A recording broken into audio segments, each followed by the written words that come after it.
রাজনৈতিক দলগুলো কারণে অকারণে বিভিন্ন সময় সংবিধান সংশোধন করেছে, কিন্তু যৌক্তিক সংশোধনী নিয়ে কিন্তু এখনো বিভিন্ন প্রশ্ন রয়ে গেছে।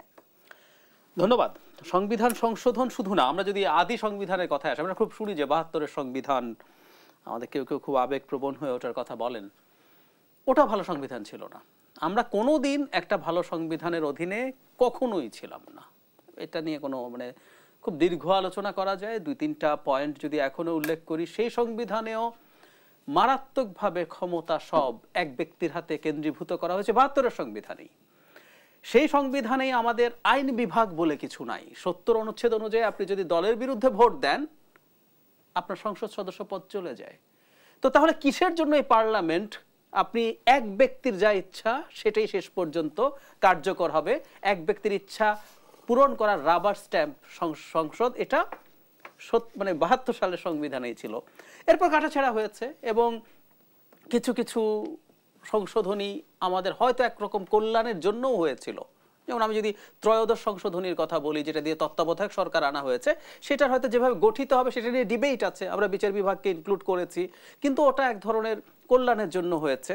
কিন্তু মজার ব্যাপার, আবার ওটা শেষ পর্যন্ত পাল্টে ফেলা হয়েছে যে পঞ্চদশ সংশোধনীতে। সো এই মুহূর্তে আমাদের সংবিধান যে জায়গায় আছে, বিশেষ করে পঞ্চদশ সংশোধনীর পর সংবিধান এটা কিছুই না, এটা একটা হাস্যকর। পৃথিবীতে যারা সংবিধান নিয়ে কাজ করেন তাদেরকে যদি আমাদের এখনকার সংবিধানটা দেখান, 15th অ্যামেন্ডমেন্টের পর যেটা হয়েছে, যা যা করা হয়েছে, লোকজন হাসবে।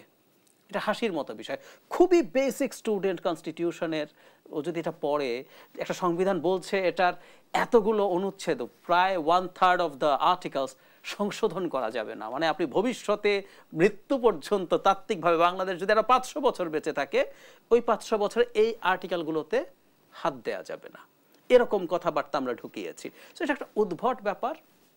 এটা অবশ্যই সংশোধন করতে হবে, অথবা কেউ কেউ পুনর্লিখনের কথা বলছেন, সেই আলাপগুলো হতে পারে। ফলে আমাদের এটা মানতে হবে। এই সাথে আরেকটা কথা একটু যোগ করে দিতে চাই আমি, সেটা হলো ইভেন একটা খুব ভালো কনস্টিটিউশনে যদি 50 বছর আগে থাকতো, ধরলাম যে আমাদের ৭২-এর সংবিধানটা অসাধারণ ওয়েল রিটেন, তারপরও আসলে সময়ের সাথে সাথে নতুন নতুন প্রয়োজন আমাদের তৈরি হয়। সেই প্রয়োজনগুলোর সাথে সংবিধানকে পাল্টানোর, সংস্কারের, এটাকে সংশোধন করার প্রবাবিলিটি থাকে এবং সেটা হওয়া উচিত। সুতরাং এই আলাপটা আছেই। এখন আমাদের সামনে যেটা চ্যালেঞ্জ, সেটা হচ্ছে দুটো আলাপ আমরা করছি, আমরা যারা একটু বুঝি টুঝি।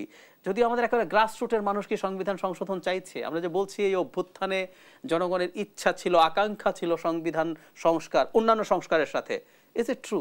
আমরা কি সবার সাথে এই আলাপ করেছি? আমরা যারা কিছুটা বুঝি এবং যারা মনে করি এইটা দরকার আছে, তাদের মধ্যে এখন দুটো ভাগ আমরা দেখছি। একটাকে মনে করছি যে সংস্কার করে, কিছু সংশোধনী এনে এটা করা যেতে পারে।